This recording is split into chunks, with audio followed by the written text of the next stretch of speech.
Ok, então vamos lá. A aula de hoje é sobre mecanismos de reações inorgânicas, né?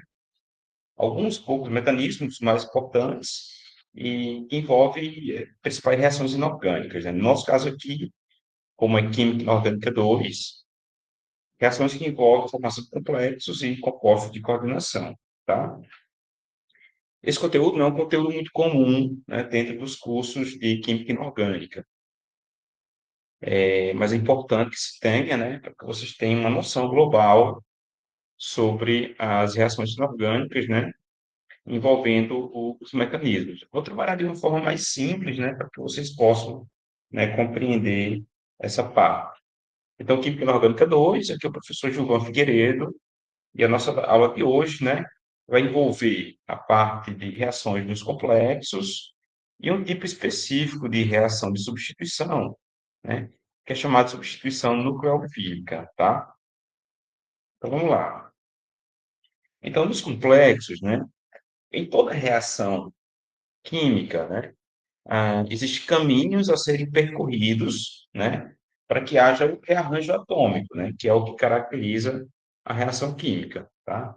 Os reagentes, eles se rearranjam, os átomos dos reagentes, para formarem os produtos, tá? E geralmente as reações químicas, né, elas ocorrem em diferentes etapas, né? É muito raro ter uma reação que ocorre em uma única etapa. No geral, são duas ou mais etapas, né? E dentro dessas etapas, né, que a gente chama de passos elementares, né, tem etapas que são mais rápidas e tem etapas que são mais lentas, tá? E aí o mecanismo da reação, que é o caminho, né, trilhado pelas substâncias para que se transformem reagentes em produtos, né? Essas etapas, elas determinam o mecanismo. E a etapa que determina esse mecanismo é a etapa lenta, tá? Então, sempre que vocês pensarem em mecanismo de reações químicas com uma série de etapas, né, de passos elementares, a etapa lenta é a que determina o mecanismo da reação, e é nessa etapa onde há a formação dos compostos intermediários, que nós chamamos de compostos de transição ou compostos em estado de transição, que é a famosa formação do complexo ativado, tá?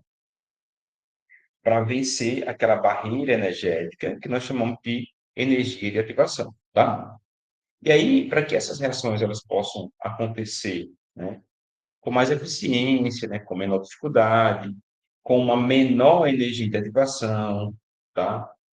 Que tenha uma conversão maior, que os produtos sejam mais seletivos, a gente utiliza uma série de compostos químicos, né, para dar essa possibilidade, essa alternativa ao mecanismo da reação, que são chamados dos catalisadores, tá? Então, o catalisador, ele atua exatamente aqui sobre a energia de ativação, tá? Que é a energia necessária para que haja transformação dos reagentes nos produtos, tá?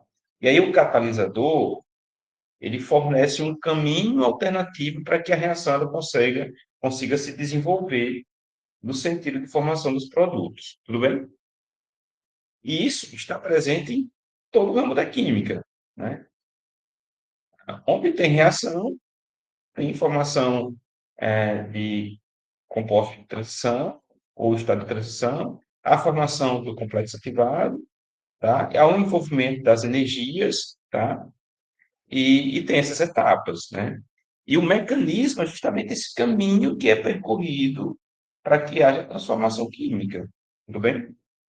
Os catalisadores são as substâncias que favorecem um caminho alternativo, promovem um caminho alternativo para que a reação possa acontecer de uma forma mais eficiente, tá? E a catálise, né, é a tecnologia que faz com que isso tudo aconteça, tá certo? Então, a catálise é a tecnologia, né, que faz com que, através da utilização dos catalisadores, nós tenhamos um percurso alternativo para que a reação aconteça com condições termodinâmicas mais favoráveis, tá? Por exemplo, reações que não acontecem elas passam a acontecer com a presença do catalisador. Reações que acontecem, mas acontecem de forma muito lenta, elas passam a acontecer de uma forma mais rápida. Reação que acontece com muitas etapas, formando vários produtos, elas passam a ser mais seletivas, tudo com a implementação da catálise, tá? E a catálise é um dos princípios da química verde, porque a química verde, né, está dentro desse contexto de aumento da eficiência, menor consumo de energia, né? Então, é nesse contexto. Tudo bem? Bom, então vamos lá. Em reações de complexos e compostos de coordenação, né, nós temos uma série de tipos de reação, tá? Igual tem lá na química orgânica, dos compostos, da formação dos compostos orgânicos. Também tem para os compostos inorgânicos. A própria formação do complexo, ou do íon complexo, é uma reação química, uma reação mais clássica dentro desse universo, que é a reação de substituição. Lembram lá da aula que eu falo para vocês sobre a formação de complexos? Formar um complexo nada mais é do que substituir o solvente que está envolvendo, né, a espécie central, o átomo central, substituir o solvente por um ligante. Então, o ligante ele entra na esfera de coordenação do átomo central e forma, né, essa substância que a gente chama de complexo, tá? Ou íon complexo. Tudo bem? Então, substituir o solvente pelo ligante, com um excesso de ligante, é, na realidade, uma reação de substituição, né, para a formação do próprio complexo. E aí nós temos aqui um esquema que mostra diferentes tipos de reações em complexos, né? Então, partindo aqui desse complexo aqui do meio, do centro, ó, né? Aqui eu tenho um íon complexo, tá? Como é que a gente identifica o íon complexo? Através aqui dos colchetes, né? Tá vendo que tem aqui um colchete, e aqui fecha colchete, né? Abre colchete, fecha colchete. Aqui dentro do colchete nós temos o M representa o metal ou átomo central, o L representa o ligante, esse N aqui representa a quantidade desse ligante L, tudo bem? Esse ligante ele está aqui na esfera de coordenação, nessa revisão, e aqui fora, né, fora do colchete, o que, é que a gente tem? Olha só, a carga do complexo, ou a esfera de ionização, tá? Então, vejam bem, aqui eu tenho um complexo. A partir desse complexo, eu posso fazer reação de substituição de ligante, reação de adição de ligante, reação de ligantes de coordenação, reação redox ou oxirredução, né, que mexe aqui no estado de oxidação do complexo, e reação de dissociação. Tá? Às vezes, na própria reação de adição, a gente tem uma etapa de dissociação, na própria substituição tem dissociação, e aí daí por diante, tá? Então vamos entender cada um desses casos, tá? Bom, o primeiro caso, né, que é o mais comum, que é o que a gente vai trabalhar na sala de hoje, eu vou trazer para vocês o caso da substituição, tá? Então temos aqui o complexo MLN, né, N+. Agora eu vou substituir um ligante L, olha só, um ligante L por L'. Aqui é uma representação genérica, né, para facilitar, para que a gente não use, de fato, os elementos químicos, né, fica mais fácil de compreender. Então, aqui eu vou retirar L, ó, aqui ficou ML, N-1, por isso que eu estou retirando um L e colocando um L'. Então, uma substituição. Entrou L' na esfera de coordenação e ah, saiu L, tá? Tudo bem? Então, só voltando aqui. Aqui é uma reação clássica de substituição, compreenderam? Saiu L, ligante L, e entrou ligante L', né? Aqui na esfera de coordenação. Beleza? É muito tranquilo. Bom, carga do ligante continua a mesma, que era N+, continua N+. Isso quer dizer que o que saiu é neutro, o que entrou também é neutro. Ou tem a mesma carga. Se eles forem carregados, eles apresentam a mesma carga, tanto que não alterou de forma alguma que a carga do complexo, tá? Bom, sem mistério.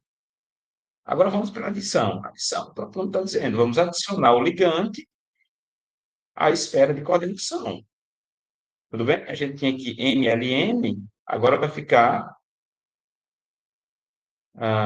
MLN, L', certo?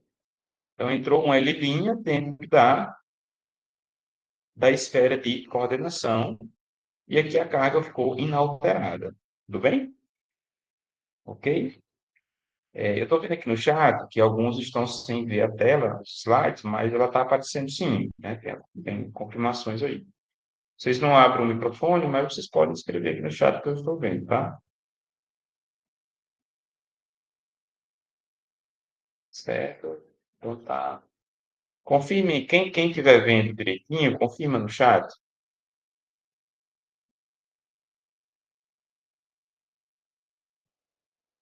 Vai ficar gravada, se perder uma parte, não tem problema, tá, gente? Tela normal. Obrigado, Rose, Emily, Enio, Vicente. Valeu. Então, voltemos aqui. Olha só.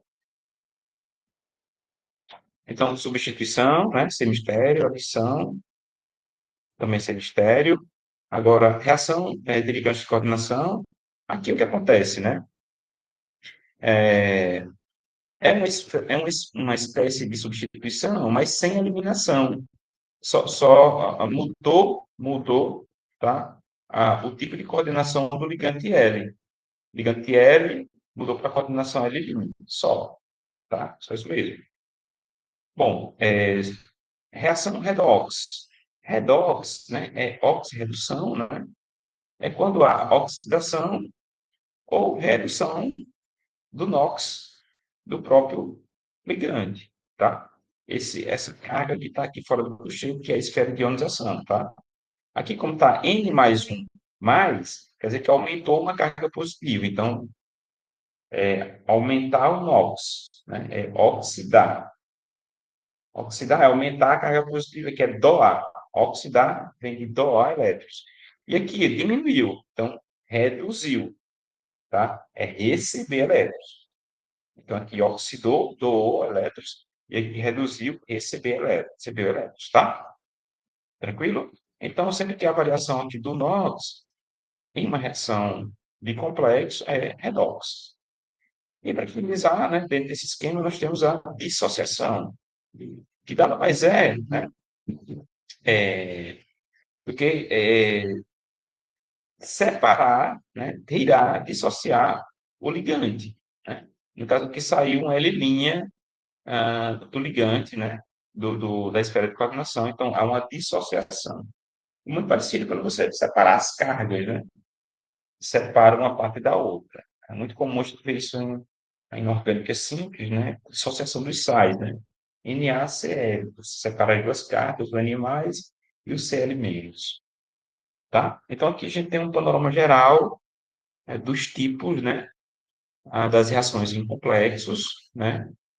E agora nós vamos ver o caso específico da reação de substituição. Então, substituição já está dizendo, é substituir ligante, tá?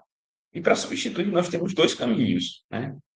Ah, um tipo de substituição, chamada substituição nucleofílica 1, SN1, e substituição nucleofílica 2, SN2. Essa primeira aqui é de primeira ordem, tá? E essa segunda aqui é de segunda ordem. Bom, a termodinâmica, né, e a cinética, elas são determinantes para definir o tipo de substituição, tá? Agora, por características puramente cinéticas, às vezes não é permitido a gente determinar se é primeira ou segunda ordem, porque as reações em complexos geralmente é no estado líquido ou em solução. Aí, sendo em solução, tem a participação do solvente. E às vezes o solvente ele compete com o ligante na formação do complexo. E aí, quando há esse tipo de competição, a participação do solvente no mecanismo, a gente não consegue distinguir se é SN1 ou SN2, baseado puramente na cinética, tá? Nessa aula de hoje, né, para ficar mais didático, a gente vai desconsiderar o efeito do solvente e vamos, né, usar a cinética para diferenciar quando é SN1 de SN2. Tranquilo? Então, SN, né, substituição nucleofílica, tudo bem? Isso quer dizer que é amiga do núcleo, ou seja, de carga positiva, né? Em substituição, nós temos como caracterizar os envolvidos, né? Nós temos o nucleófilo, que é o ligante que vai substituir, tá? Nós temos o substrato, que é o próprio complexo, e nós temos o nucleófobo, ou o grupo abandonador, que é o ligante que vai sair e vai ser substituído. Então, são três partes. Substrato, que é o complexo, nucleófobo, que é o ligante que vai entrar, e nucleófobo, que é o ligante que vai sair. Então, é bem tranquilo com relação a essas partes. Tudo bem? Então, vamos aqui ao primeiro exemplo, né? Um exemplo de substituição nucleofílica unimolecular, né? Chamada SN1. Eu tenho aqui uma reação, né? Genérica de substituição, onde eu represento o complexo por letras, né? Como já apresentado no primeiro slide. Aqui eu tenho o complexo ML6 3+, reagindo com o ligante X-, formando um complexo LN5X2+, mais L, tá? Então, vamos caracterizar tudo isso, né? Aqui eu tenho o substrato, que é o próprio complexo. Aqui eu tenho o grupo que vai entrar, que é o nucleófilo, né? Aqui eu tenho o grupo de saída, que é o nucleófobo, ou grupo abandonador, tá? Então, consiste simplesmente em substituir um ligante L aqui da esfera de coordenação por um ligante X menos, de forma que vai ficar ML5, né, ó, era 6, agora ficou 5, e entrou um X. Então, esse X ele entra com a carga negativa. Portanto, o complexo vai diminuir uma carga positiva. Ele era 3+, ele ficou 2+. E liberar o ligante. Esse ligante é um ligante neutro. Tudo bem?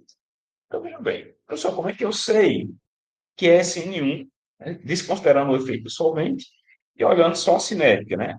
Então, veja essa tabelinha. É uma tabelinha de cinética, onde nós temos três experimentos, né? A velocidade inicial da reação para cada experimento, e aqui as concentrações do ligante e do grupo substituinte, que é o nucleófilo, tá? Então, vejam bem, deixa eu colocar aqui a caneta, tá?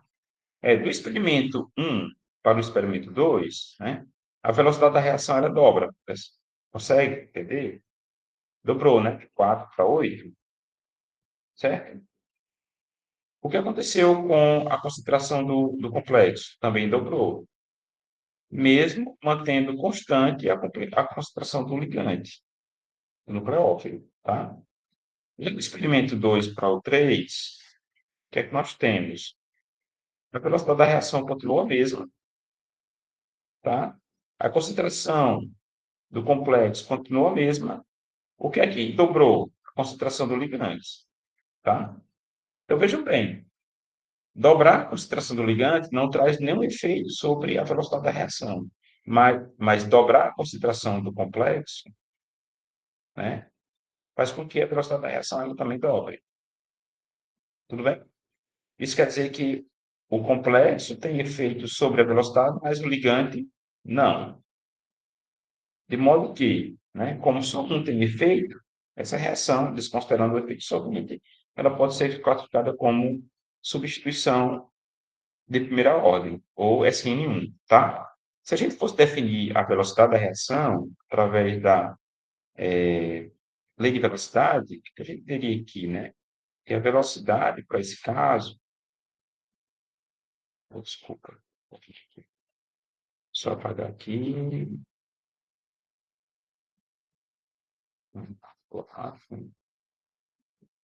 tá? Deixa eu dar uma limpada aqui para não ficar muito ruim, certo? Bom, se a gente fosse definir a lei de velocidade, o que é que nós teríamos, né? V é igual, né, a uma constante de velocidade, que eu chamo de K, tudo bem? Vezes a concentração né? De quem? Do complexo. M, L, 6, tá? 3 mais, tá? Por que é que tem dois colchetes aqui? Porque esse primeiro colchete aqui, ele representa a concentração, tá? E o segundo representa o complexo. Então, vejam que a velocidade da reação dependeu exclusivamente de quem? Da concentração do complexo. Logo, essa reação ela é do tipo SN1, considerando apenas o efeito cinético sem a influência do solvente, tá? Sem mistério, né? E aí fica muito fácil compreender o SN2, que é bimolecular. A reação é a mesma, né? Ó, complexo, deixa eu voltar aqui o laser. Tá aqui o complexo, com 6 ligantes zero, né? Carga 3 mais. Agora eu vou substituir por x menos. Então ficou 5L e 1x, a carga, né, caiu para 2 mais, liberou L, tá? Agora vamos entender que a cinética são os mesmos três experimentos, né? Um, dois, três. Vejam que do 1 para o 2 a velocidade dobra, né? A velocidade dobrou, né? Dobrou aqui a concentração do ligante e permaneceu constante a concentração, ou do ligante não. Dobrou a concentração do complexo e permaneceu constante a concentração do ligante, tá? E do 2 para o 3, a velocidade também dobrou, né? E quem dobrou agora? A concentração do ligante. Permaneceu constante a concentração do complexo. Então, perceba que agora tem efeito tanto do complexo quanto do ligante. Portanto, como tem esses dois efeitos, né, essa reação, desconsiderando o efeito solvente, considerando exclusivamente o efeito acinético, nós temos a reação do tipo SN2. Tá? Definido aqui, deixa eu colocar aqui embaixo, a lei de velocidade para esse tipo de reação, o que é que nós teríamos? Que V, né, é igual a uma constante K, certo? Vezes quem? Concentração do complexo, que é o complexo ML6, tudo bem? 3 mais, né? Veja aqui o coeficiente da concentração, vezes, olha, agora tem um elemento a mais aqui, a concentração do. Opa, aqui é só ligando, então não precisa ter um segundo coeficiente, não. Borrachinha, olha aqui, planeta, vezes a concentração do nucleófilo. Pronto. Essa aqui é a lei de velocidade que define, tá, essa reação, e no caso aqui é SN2.